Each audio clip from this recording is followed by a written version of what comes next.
Welcome to Talking Business and Life with Claudio Relsano and Steve Mancini. Claudio and Steve will share their business and life experience to help you grow your business and improve your life. Here's Claudio and Steve. Good evening and welcome to Talking Business and Life. I am your co-host, Steve Mancini, and with me, Claudio Relsano. Claudio? Steve, great to be with you as always. And one of these days, we're going to come into the studio. We're going to have nothing but dealing with positive people. No complaints. One of these days. One of these days. I'll say, Steve, how are you? I'm great, Claudio. How are you? I'm great. Hey, Claudio, I dealt with this guy or woman who was easy to deal with. Everything was great. How about you? Steve, this guy has been wonderful. There was no backstabbing, nothing malicious, nothing bad. Everything's great. You know, one of these days. If folks could, you know what?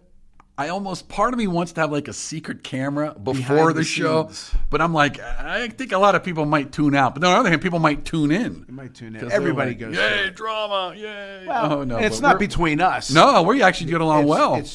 It's the drama that people, what's the word? Not incite. No, that's the word. Yeah, incite with us. We're both low maintenance. I think we are. We're passionate about what we do. And then we deal with people who just are just unbelievable. And on my other show that I do, my other podcast, this week's episode is Don't Be That, capital T-H-A-T, person. Meaning when you see somebody's name on caller ID, or when you have a meeting at 4 o'clock with that guy or girl, or when they walk into you say, oh, jeez. But, you know, I think people, either they don't realize that they're that person or they don't care. I don't want to be that person. You know, I want to be, oh, good, I'm going to meet with Claudio. Oh, good, it's Claudio calling. Or good, it's Steve calling, you know. Somehow I don't know if he does that with Steve. But I tell you what, but it's funny because today I was getting a coffee this morning. I go to this usual place on campus. And the girls know me, and we were joking, and they literally said I was one of their best customers because, you know, you said people don't know. I think people more likely don't care because if you're thinking about like who you are and how you interact with people, how long does it take for you to figure out you might be a jerk? You know what I mean? It's not rocket science. So, I mean, I go and they say, you're best. You say you put your own sugar in, you stir your own coffee, you put your own lid on, you know, because most people are expecting, you know, them to do it. I'm like, well, you know, you got a bunch of other orders. Same thing happened to me at the bank. Same thing happens to me at the bank. They say, oh, you know, you're one of our nicer customers. We enjoy seeing you. The other one's complaining about this, complaining about, what the. But, you know, real quick before we get to our guest, some people have high cholesterol. Some people have high blood pressure. Some people are just idiots. That's their disease, and they don't give a damn. Like you said, no, you might be right. They don't care. I think they're. I know when I mess up. Remember when Bill O'Reilly was on TV a long time ago, and he's talking about oblivious. Yeah. And there are people that it's like, how can you just are you so unconscious of yourself? Like, are you just kind of in this fog, you know, and you're stepping on toes and knocking people over and don't have a clue? And I think maybe there's a little bit of that. I think people just don't care anymore. They're just so self-centered that it's like... And insecure. Well, I think that's a big part of it, too. But anyway, we have a good guest and a very interesting guest because while you and I, and our guest is going to love our conversation about Pittsburgh coaching, but a couple of weeks ago, I had the absolute pleasure to be on an Italian podcast, and it is, you know, Italian Steelers Nation.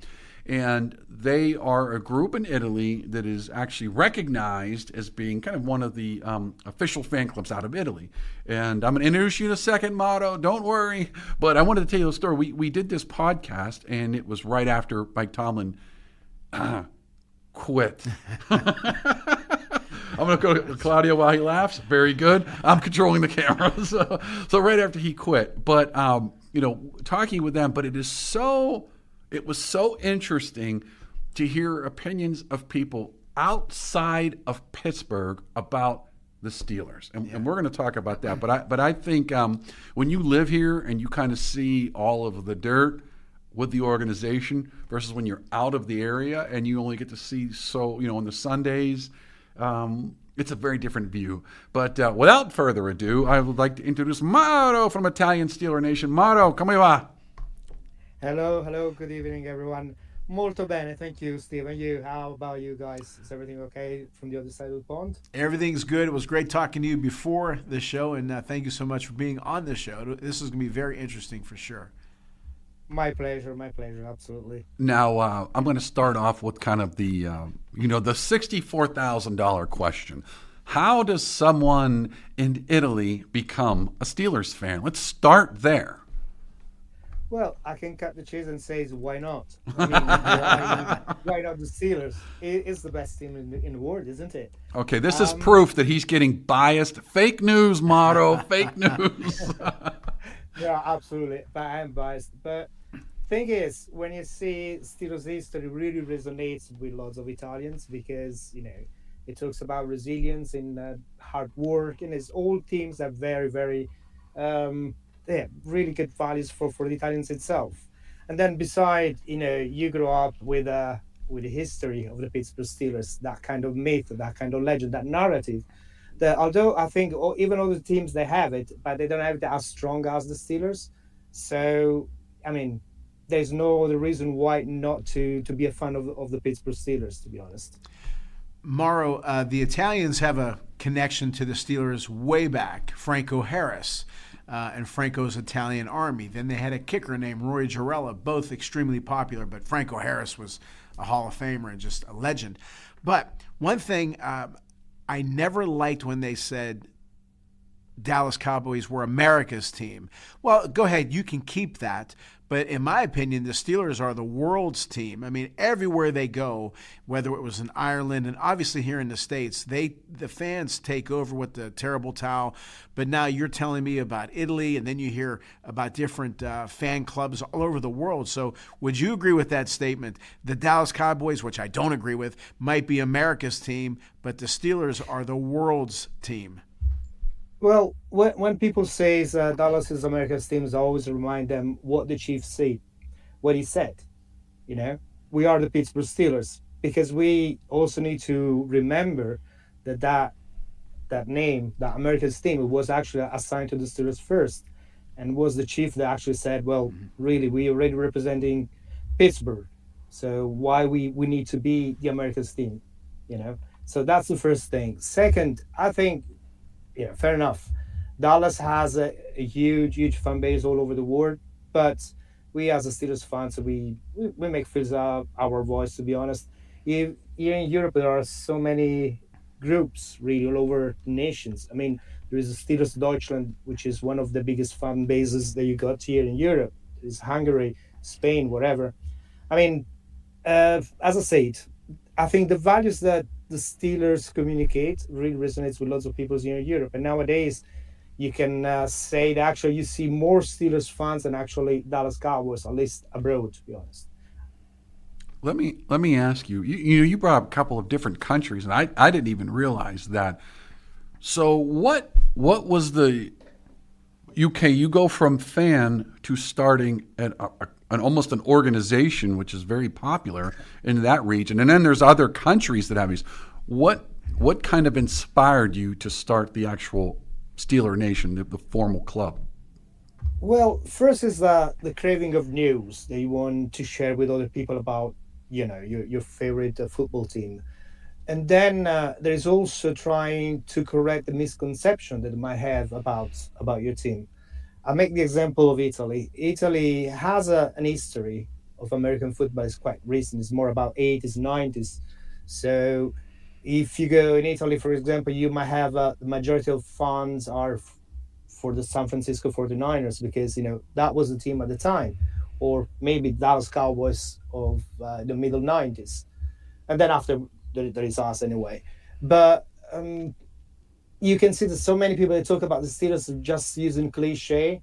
They repeat what they hear from the media from the United States, and but they don't understand the true story, which is behind. Like for example, the Mike Tomlin case that we discussed. There is so much misconceptions because they just repeat what they hear, but they don't know what it's all about. To be honest, so that's the reason why we felt as a Italian fans actually to get united under the Italian Steelers Nation flag, let's say, And yeah, so we live our passions. We share our passion with everybody else, and try to educate on what is all about the Pittsburgh Steelers. Two questions, Mauro. Number one, when did you start this? Number two, who are your favorite players? Oh God. Well, we started in 2015. Then is when we started to get organized as a group. Uh, my favorite player, really, I need to go through eras, because there are so many. You know, I can tell you, fair enough, Franco Harris, Terry Bradshaw, Lambert. I can say these people. I can say Joe Green. Why not? But one of my favorite is Greg Lloyd, for example, because it reminds me when I started to really follow the Steelers in a more active way, understanding better the game and what the Steelers were about. Yeah, so if I should say, would be Greg Lloyd. Let me ask you a question. You've been watching football a while now, and there are a lot of people in the United States that have been watching football for many decades, myself included. I've been watching it since the 70s. And the game is very different now than it was 20, 30 years ago. Now, you talk about a certain kind of, an attitude, for lack of, that the Steelers brought, that kind of blue collar, hard work. Now that you've been watching football for a little while, do you think the game has changed and there's less of that intense physical play than there was, say, 20, 30 years ago? Absolutely, absolutely. I mean, like any type of sport, they follow actually the time. So yes, it's more diluted. There isn't that kind of violent physicality, but still there is physicality into this game, and I think this is what is attracting the most, new fans nowadays. Um, it is that kind of mentality. I think it just went through a change as well. It's still there, but it's not anymore into your face as it was back in the days. Let's say it. By the way, and I'll chime in on something because I'm also a big hockey fan, and I think, and I have a theory, and I know in my mind why sports have basically gotten softer. I mean, if you watch a game from the 80s, 70s, 80s, 90s, whether it's hockey or football, you got to wonder, were there any rules? Because they were pretty physical, violent, and things that they did would be crimes now. And I do think that for the older fans is sort of turning them off. Because now when I watch it, it's like almost, we jokingly say flag football. Because there is a lot of less intense contact. You can't touch the quarterbacks anymore, or depends on the quarterback. And, the constant throwing of flag just slows the game down. And, is that affecting your opinion of the game? I mean, are you still an avid fan or what? I'm still an avid fan, to be honest. The reason why it doesn't dilute my opinion is because I'm thinking about the time when I'm living. If we're going to talk about, the athletes of the 80s, 90s, is a different body, is also different preparation compared to what we see nowadays. Nowadays, all these kids that looks like they've been built up in a lab. So there is so much specification asked into their movements that actually they need to preserve it because they know that as soon as they're going to derail from that kind of movement, something might happen very dangerous. So that's why I can see the reason why they try to increase the safety of the players. But talking about even protecting the quarterback, also Jack Lambert used to say, they should wear tutu. That is a recurrent anyway issue, but it's also understandable. I think it's way too much sometimes, really, because we've seen so many penalties that really the wearing penalties, like one was called to Cam Hayward last season, was incredible, to be honest, all for the wrong reason, by the way. I think really football is living the time. Now, okay, Mauro. Now, when I was in Italy in 1980, I knew the head coach of the Buffalo Bills, so I wore a Buffalo Bills shirt and people looked at me. What is that? Now, are people in where you live, are they wearing not only Steelers, but are they wearing other NFL merchandise? Because I know the NFL is trying, not back then, but obviously the past several years, trying to get the dollar from overseas. So are there other fans of other teams, or is it primarily Steelers? Are they wearing memorabilia? Oh, there is an increase in seeing people, sporting older shirts other than the Steelers, because as I said, it is becoming common. Fair enough, it's still a niche market in Italy, but still is a productive market to the point that even the NFL is still looking into it with a global trade market. Matter of fact, Italy is under the radar to be one of the future countries where they're going to explore the market itself. And I see it actually in our fan base. There are so many people that they go and buying memorabilia stuff, and yeah, it's a market that is growing. How about the time change? How does that affect the watching the game, and even for you, like if they're on at 8:00 here, how does that affect you? Do you watch it recorded, or do you watch it live? What do you do? And how do you watch it? Like where do you watch it? Like here, there's certain networks that the games are on. How do you watch it? Well, same here in Europe. Actually, we go through DAZN. The NFL pass go through DAZN, so most of the people that have that kind of service, but it doesn't affect. Actually, it is a funny thing because it's affecting our lives during winter time, because all of us, we're always watching live, and there is lots of watch parties that we do in order to share our common passion. So we watch games at 2 in the morning, 10 in the morning, 10 in the evening, and stuff like that. So, Mauro, we're going to take a quick commercial break, but I want to talk about NFL Europe when we get back. So we'll be right back after these messages. Ciao, Chrissy. Your Italian got so much better. Brava. Grazie. It's because I learned the best way possible. How so? Well, I learned that with apps, grammar books, and even YouTube videos, I could only get so far. I had to immerse myself. I noticed I did best when I was in Italy visiting family. That's where my level really soared. And wow, did it work? Thanks. I became much more confident, fast. That's why I created Footsteps Through Time. It's an Italian language experience. You don't just take Italian classes, you immerse yourself in a real Italian village. With lots of fun activities and excursions, it's life-changing. I see. So, no more boring grammar, impersonal apps, just real conversations, real culture, and delicious food, of course. Exactly. I'm so excited about this. Learn Italian by actually becoming part of the local community for a week and living it. So if you've been dreaming of Italy and the language, check out Footsteps Through Time in Italy.com. Book now and join the experience. Andiamo! Thanks to Greater Pittsburgh Travel. For any of your travel needs, let Tom and the team at Greater Pittsburgh Travel know, and they'll take care of you. For more information, call 412-331-2244 or visit their website at www.greaterpittsburghtravel.com. And we want to thank the Calabria Club of Pittsburgh. If you're interested in learning more, you can find their contact information on Facebook at Calabria Club of Pittsburgh. Again, thanks Domenica and the team at the Calabria Club of Pittsburgh for your support.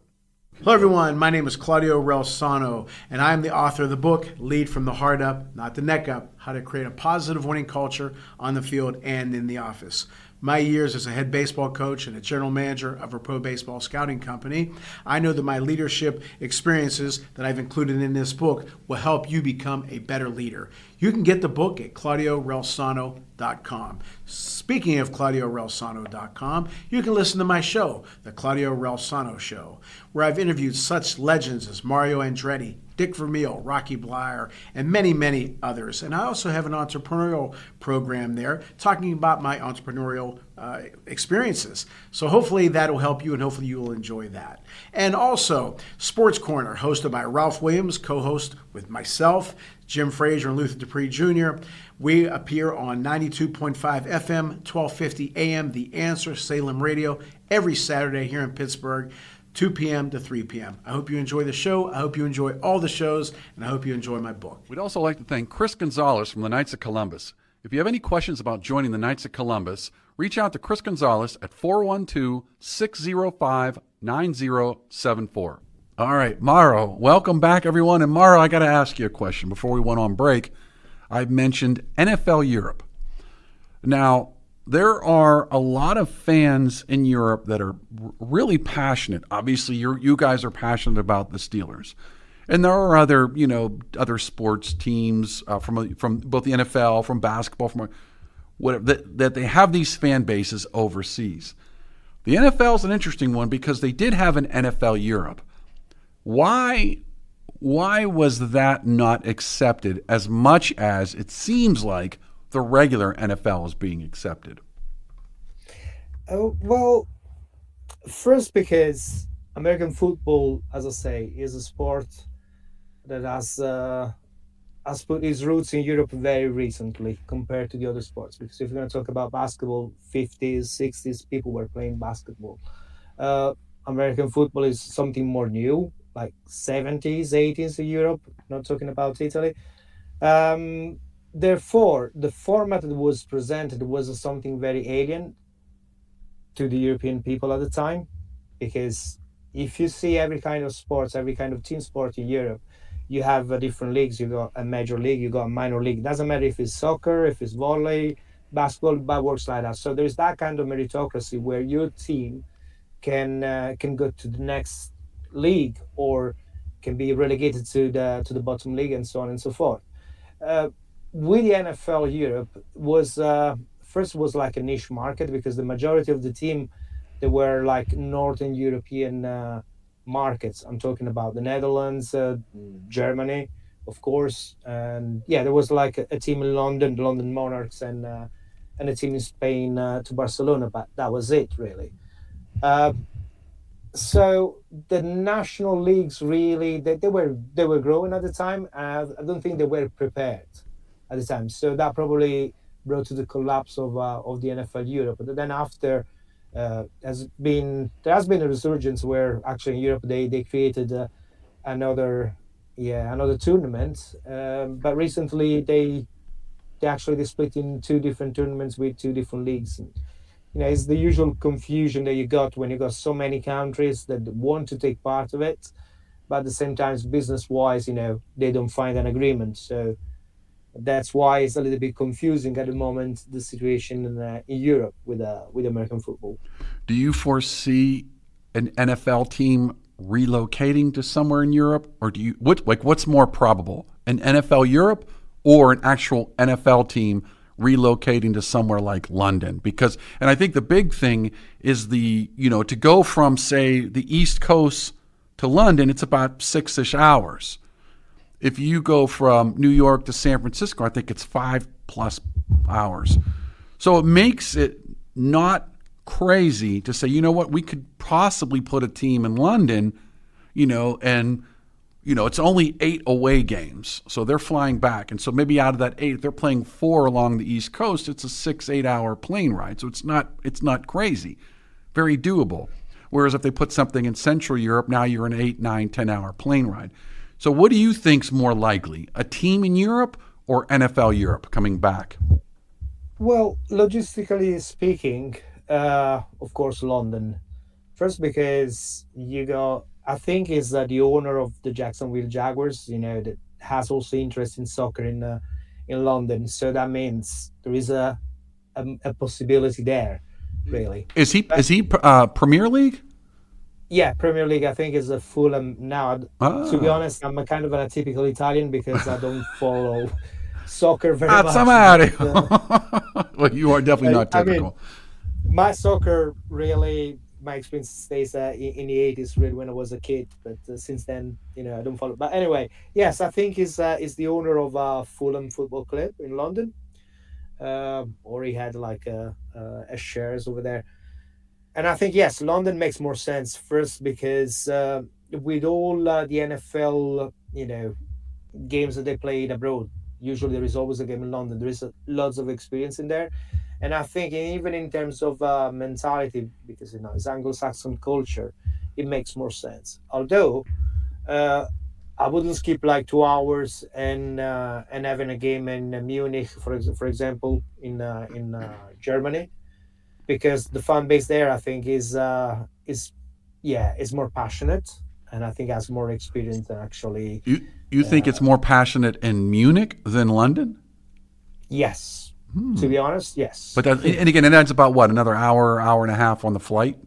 I mean, Yes, isn't that really it's what a it comes couple down hours. to? Right. It really comes down to is, there's what is it, 18 games? So 17 games, and you're going to play about 9 of them away, 8 or 9, depending on the year. So if you're coming from Germany, you might end up in the States for 2 weeks, before they decide to fly home. So maybe you take 2 away games in a row. It's logistically doable. It's more the away game, of course, for whatever team they're gonna put it in London or either Germany.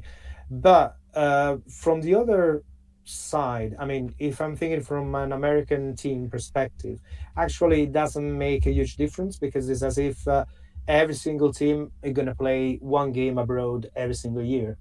So from that point of view, it will make sense. It's more about the London team that need to travel to the US, quite frequently. That is the only issue that might be.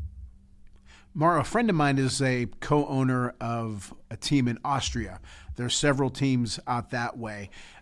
Do you believe that the Italy will form an American football league?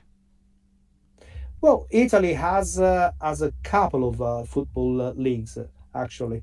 Let's say that Italy doesn't have, I think, the economical power at the moment to be a rival of teams that comes from Germany, for example. Matter of fact, into the European leagues this year, I don't think there is an Italian team. Last year there was the Siemens Milan, for example. I think the main problem is more about economically, more than actually in terms of quality of football. Because if you're going to see then after as a national teams, the Italian football team is one of the strongest teams you got in Europe, for example.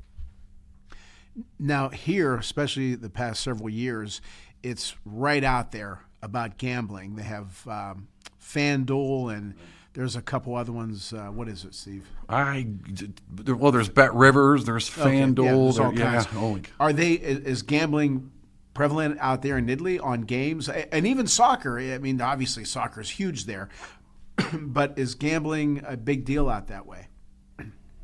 And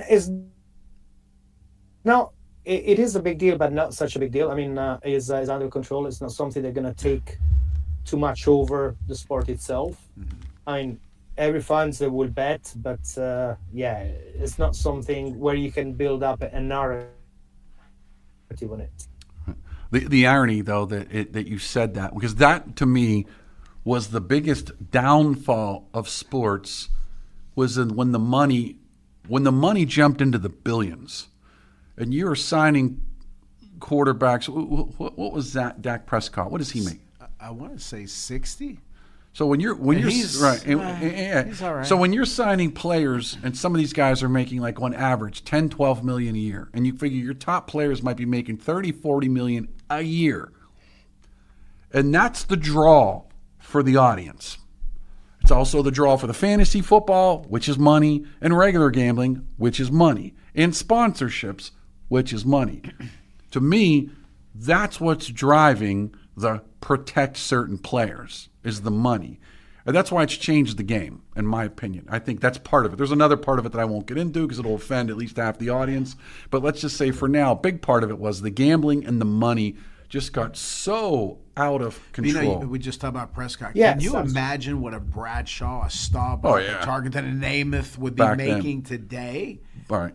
Mauro, you were going to say something. I'm sorry. No, it's good. I agree with what you said to a certain extent, but we also need to remember what we said at the beginning. If you're going to see the football player nowadays, a football player is actually a company. It's not anymore the guy that plays football. It's not the Terry Bradshaw that maybe has to sell insurance during summertime or need to record music in order to make a little bit of money. So, and behind every single players that we see nowadays in the NFL, there is really lots of people that work with them. Thinking just about the personal trainer, specific coaches, anything specifically they do about their trade, really, it costs money. So that's why also, the cost levitates. So I don't disagree. Unfortunately, sport is always a mirror of yes. No, I was going to say I absolutely do not disagree with what you said, but that's my point though.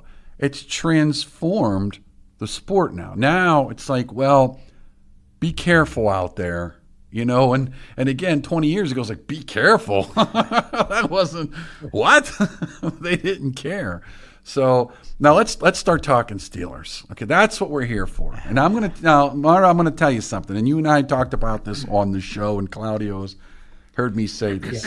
I don't know what they think in Italy of Mike Tomlin, but many of us here are very happy that he is not the Steeler coach, because the simple fact is this is about winning at the end of the day. And you talk about a culture. We have a standard. Remember, you've probably heard him say, we have a standard. We have a standard. Standard is the standard. Standard is the standard, whatever that means, right. Well, the standard was squeak into the playoffs, maybe even win, and then lose first round for at least 10 years. So at some point you say, it's time for a change. Now, as a Steeler fan, do you think it was time to get rid of Tomlin? It was time for a change. Absolutely. Yes. We'll have you back. Congratulations. However, I'll say my 2 cents about it. You were saying how people perceive Mike Tomlin in Italy, same way that you perceive it in the United States. People that are close to the team, there is a fringe that says, well, is the worst coach that we have had. There is another part that still, respect the person more than actually the coach. And then there are people that are trying to see, halfway through, to be honest. I think that was time for him to really to step down, because 19 years is too much. And I think football in a certain way was passing him by, because as we said earlier, the football of 10 years ago, 20 years ago is not the football nowadays. So the same thing is about ideas. You can master your craft, but at some points you can also stagnate. And I think there was a little bit of stagnation. But considering also how he actually achieved those 10, 19 years of success, if we're going to say, yes, fair enough, we can say the first part of his career with the Steelers was blessed by having a franchise quarterback in his prime, good weapons all over the places. And then there's the second part, which is the one that really made us a little bit sick of seeing always, this kind of Groundhog Days with the Steelers, always one and done, etc., etc. So he knows his football. That's right. He knows. No, you know your football in the sense that you saw that he did inherit quite an organization when he got there. So you're right. Yes, he did. But it's the same things happened with Caio or with everybody else. Now, we always say, he won with Caio or players. Mm-hmm. Fair enough. I mean, it's not that every year you're going to change the entire team. But if you're going to see how many players there were on the second Super Bowl that we won in the 2000s, there were only 8 people playing steel frame. Then we need to consider 2010, what happened? That Steelers that we really love, that kind of tough, really ground and pounded defense, with all the changes, rules that have been put into place, it disappeared. So he had to navigate through this kind of change of rules. But you had a personnel that used to play in a different way. So that kind of adjustment is not something straightforward. Then we remember Ben, Le'Veon Bell, Antonio Brown, but we don't remember, for example, that for so many years we couldn't do a decent free agency because we didn't have money, because we had to pay Ben, we had to pay, the entire offensive line, for example. So if I'm going to put into the balance also with what he dealt, I have to say, well, those 19 years are more positive than negative. But I do agree with you that ultimately it's all about winning championship, winning Super Bowl. But it's also, we have to say, with him, we had the chance at least to get there. We never been able to do, the final step to become what we were used to be. But once again, it's more about the situation. It's more about the fact that you didn't have a quarterback, that you went through actually changing the entire team, because with Ben the retired also the entire offensive line, and nowadays you're rebuilding an offensive line. So it is that kind of a cyclical, that happens with every team. It's just affecting us at the moment. You know what? I actually agree with something you said there about the free agency, because I do remember that. I remember there were a bunch of years where it felt like they never really picked anybody off free agent. They were sort of living on their draft picks.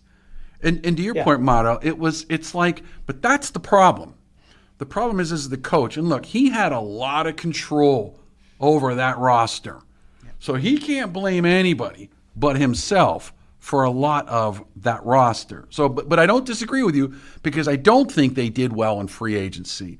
The problem was if they didn't do well in the draft. Or the draft, right? Right, then that was on Tomlin. Like when he picked Kenny Pickett. I knew they should. Everybody knew he was not the guy. Everybody knew he had one good season in college. And you think you're going to build a team around that guy. And that's on Tomlin. But I also agree with what you said, that he didn't adjust to the changes in football, because you're right. 19 years ago, that ground and pound worked. It doesn't work as much right now. I agree with you on that. Exactly. So that's why I see that there was time to change. But then going back on Kenny Pickett, I still remember, and that was something that you could read a lot through, forums about Pittsburgh Steelers and etc. Everybody was actually thinking there was a good choice having Kenny Pickett. I personally, for what I saw before the draft, I said, well, I'd rather not having him. But we also need to put into consideration what we had. We had Trubisky. I mean, all Duck Hodges, all the kind of, who were better than Pickett. Well, ironically, but I tell you what, I still think Mason Rudolph is not a bad quarterback. I don't think he's a superstar, but I don't think he's a bad quarterback. It's a good backup quarterback, Right. from my perspective. It's a good backup quarterback. I think it's too slow for the league nowadays. If it was more like 10 years earlier, maybe it was a starter. But to be honest, I'd rather have a Mason Rudolph as a backup quarterback than anybody else I can see nowadays. He knows the system. On other rosters. Yeah. Now, one time my daughter she went to the University of Pittsburgh, and she was a color guard captain. So my wife and I went to the game. So we tried to go closer to the field during her performance. Well, as we were going down, Kenny Pickett threw a sideline pass. And I swear I could see the serial numbers on the football.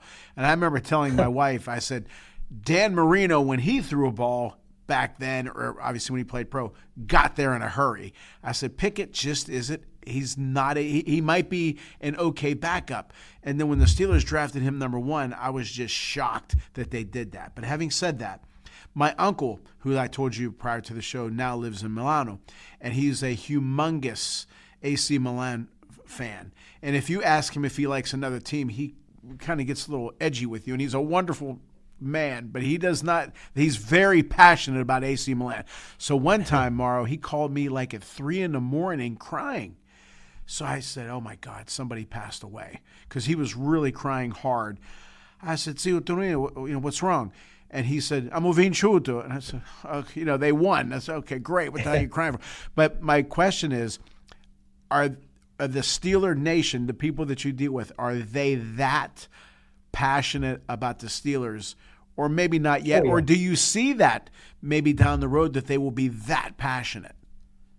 Yeah, but already now. I can tell really? you that Wow. actually the majority of people, at least here in Italy, they're fan of the Steelers. They're so passionate. There are people that they really they lived with that kind of passion as your uncle, as a AC Milan fan, really. Okay. So yeah, absolutely. But I think that has to do, as I said, we Italians, I think we fall in love with the team. So when you put so much passion and emotion behind your team, of course you're going to have a little bit of drama, either if you win or if you lose.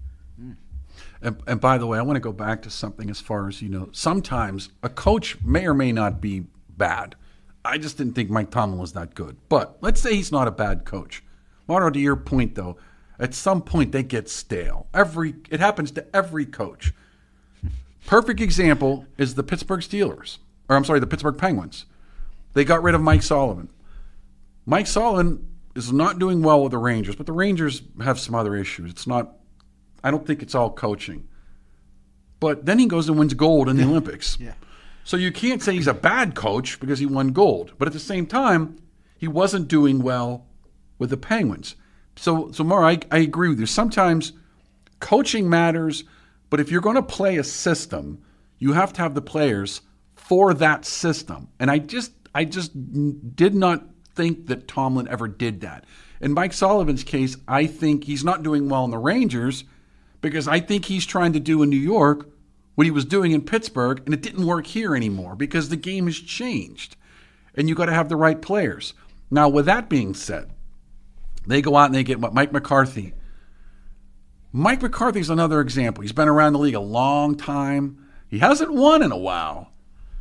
What are your thoughts on the upcoming season? I mean, is this going to just be another 9-8 team, 10-6, or does this change things really change things for the program? Well, I think the thing is, I'm trying to see things in a long term. So I'll try to see the development of all this really. As we said, with Mike Tomlin, we were stagnating, so it was a time of a change. He resigned. People says they made him resign. Whatever, it doesn't matter. He's not there anymore. Now we have McCarthy, and as you pointed out, it's a long time he doesn't win. But we need to think also how many coaches they win in a repetitive way in this league. It's very rare. You also need to have like a good combination of players, as we said.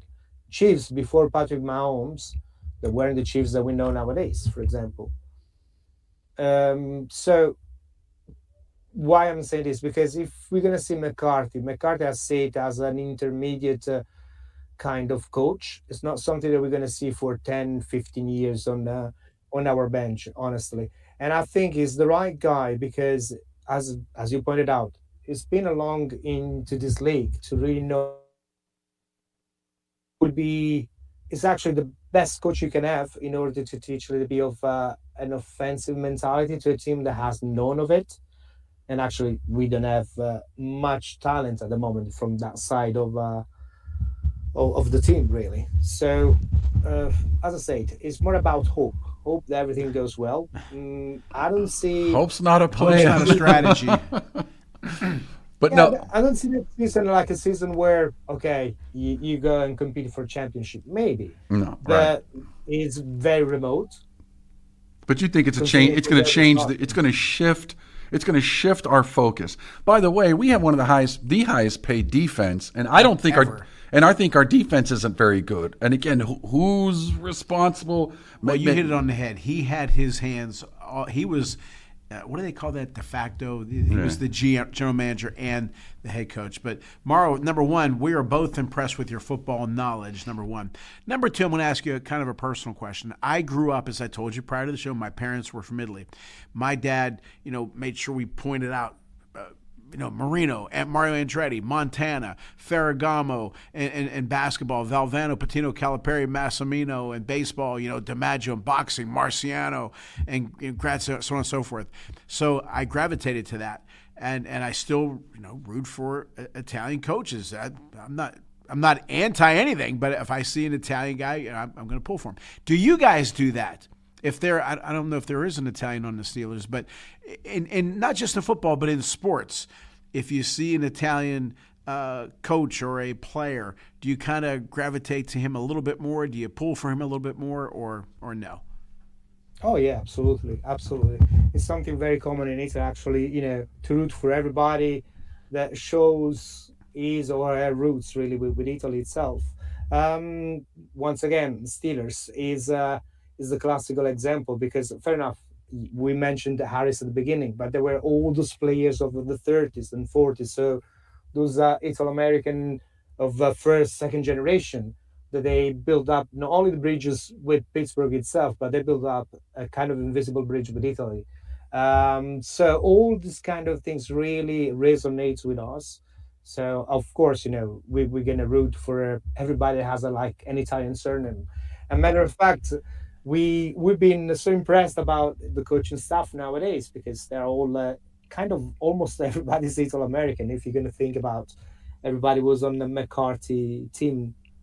Well, they just hired an Italian guy who's from the Pittsburgh area. His name is Signetti, which his Yes, brother, exactly. his brother Kurt, just won the football championship here, and his father was just inducted, who passed away. He just got inducted. Well, he will be inducted into the National Italian American Sports Hall of Fame Pittsburgh chapter. But so there's a little Italian connection there. Yeah, absolutely. But even Angelico and Simonelli. So there are so many people.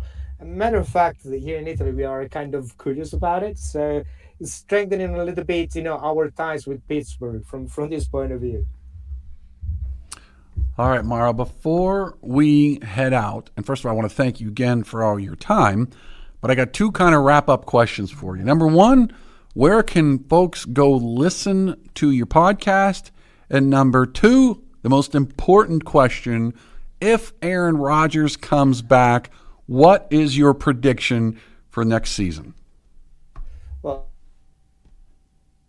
I'll start from the end. If Aaron Rodgers come back, I think we're gonna have a season more or less like this one, with lots of bumps while we're riding it. But I think if we go to the playoff, we will go over the first one and done. So I'm very, very positive, not because of Aaron Rodgers, but because having McCarthy and having Aaron Rodgers makes absolutely sense. So if McCarthy wants to pass his idea of football, was not better than Aaron Rodgers, the best quarterback he had, really, where he actually developed his offensive football. So from that point of view, I'm kind of comfortable with having Aaron Rodgers back. And for the record, he didn't play. And by the way, he didn't play bad at all last year. I think he played very well. And by one more funny comment. I want to make this. Actually, I'm going to ask you another question. I want your opinion on this. What did you think of Phillip Rivers coming out of retirement after 5 years and still doing well? What did you think about the league that someone that was 45 years old could come out and play well? Well, as I said, it's all about the time that we were living. I think the athletes nowadays are so specific in the things that they're doing, they're not complete. If you're going to think about Aaron Rodgers, he sat down for 3 years almost before he starting to play ball in the league. If we're going to see how the quarterbacks were preparing themselves at the time, is completely different from what we see nowadays. So they had a broader understanding of the game. The game nowadays is faster, but probably, they don't have the same kind of knowledge that the players of 10, 15 years ago had, for example. So saying that, it makes sense to see a Phillip Rivers. First and foremost, we're talking about Phillip Rivers, which is one of the best quarterback of his generation anyway. So you can see that the quality is there. Then fair enough, the body not anymore, because 44 years old. I mean, he did kudos okay. to him. Yeah, he didn't do bad at all. But Well, I think one thing, though, to Steve's point, if you look at, I love watching the old stuff from the 70s and 80s. Those guys all went deep. Their pass per attempt, and I'm glad I can say this to you because you do understand football very well, so we commend you for that. But the pass per attempt back then, I don't know the stats, but it was a lot deep balls. And I'm talking about, 30, 40, 50-yard shots, right? Now, 5 yards, 3 yards, 6 yards. That's why Phillip Rivers was able to do okay, because he was throwing dink and dunk. Right. It's a smaller version of the West Coast offense. It's more utilitarian nowadays, the football that we see, compared to what we were being exposed in the 80s and 90s. Yeah. All right, Mauro, where can folks go and listen to your podcast? They can listen to us on every major platform like Spotify, Apple for podcasts, and etc. And we will speak about the Steelers in Italian. So, everybody's welcome to hear us and see what we have to say about it. We still have a few Italian listeners. Don't worry. Oh yeah. So, Mauro, I want to thank you. I want to thank you again for joining us today. It was a lot of fun. Thank you. Great job. Yeah, it's been a while since I get to talk about football. So, Mauro, I want to thank you very much. Give you the last word here for this. I really appreciate it. Actually, thank you very much for having me onto your podcast, and I just can wish the best of luck, because I'm listening to your podcast actually, and is one of the most interesting podcasts I hear. So Oh, thank I'm you very very much. honored to be here with you guys. Thank you very much. Thank you. We appreciate you being on. That was good. He knew, like, to be honest with you, when my uncle talks to me about soccer, I don't know. Now, when we've had Jeff Gardner of the Pittsburgh Riverhounds, I start getting into that because I had a rooting interest in him. Right? But I don't know the strategies and this guy's a forward, this guy's a center. But he knew. He just didn't know the name. He knew, strategies and so on and so forth. So I give him a lot of credit. That's great. But I did make a good comment. Dallas Cowboys, I don't think are America's team. I think it is Pittsburgh's, but Pittsburgh is also the world's I agree with that. team. And when did you ever watch a game where the Dallas Cowboy fans took over a stadium? I don't remember. Maybe they have, but the Steelers. No, Morrow can vouch for that in Europe. I'm sure that they're still. No, absolutely. Oh, you're still on. Okay, great. Oh no, we're not hanging up on him. We like him. Okay. But all right, Morrow. Now we're going to hang up because we're going to head out. So Claudio, as always, my friend, I give you the last word. Morrow, thank you for being on our show. Steve, I appreciate you a ton. I appreciate our audience, and as always, thank you, Mom and Pop. Thank you very much, Claudio. As I said, we're doing this actually because we really want to share also the point of view of the Italian American community in Pittsburgh. As I said, what we're trying to do is try to show as many aspects as possible of what a Pittsburgh Steelers culture is in Italy. So, once again, I'm very happy to be in your podcast today. Good. So well, I'm sure again. we'll talk again. Awesome. All right. Thank you all again very much. Thank you. Thank you for listening to Talking Business and Life with Claudio Relsano and Steve Mancini. Tune in next week for more impactful business and life experiences with Claudio and Steve.